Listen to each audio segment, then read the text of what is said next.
Hi, this is Thomas Farley of southwestrockhounding.com. southwestrockhounding.com. A little kitchen top video this morning. I just have to hurry this up because I need to go rock hounding today.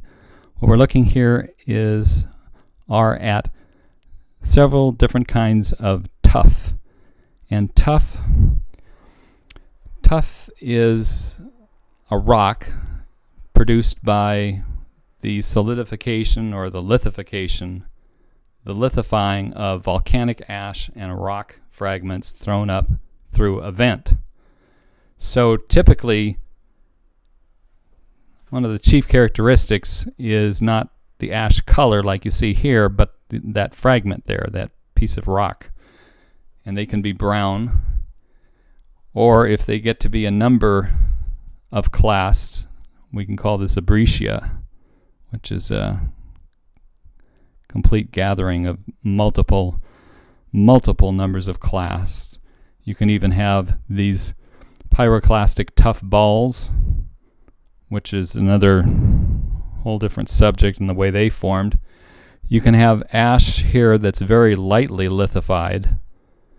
This is well, let's make a comparison. This is still crumbling. This really hasn't solidified very much at all, compared to something like this, which geologists call strongly welded.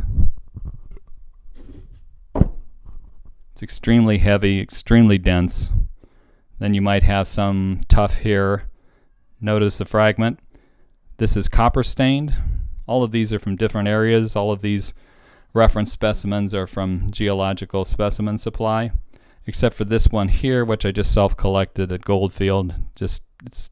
Tuff is everywhere that a volcanic was, because you're always going to have ash flows. And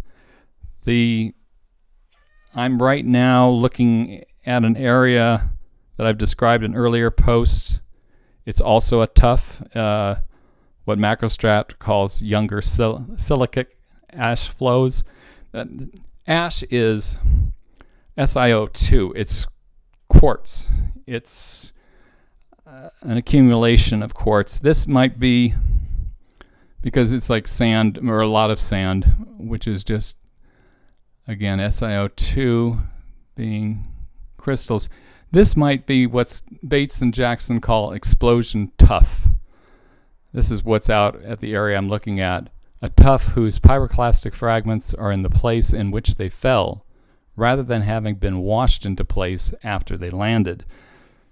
So here, even though these aren't well sharply defined angular pieces, they are sitting proud of the ground mass. Let me show this.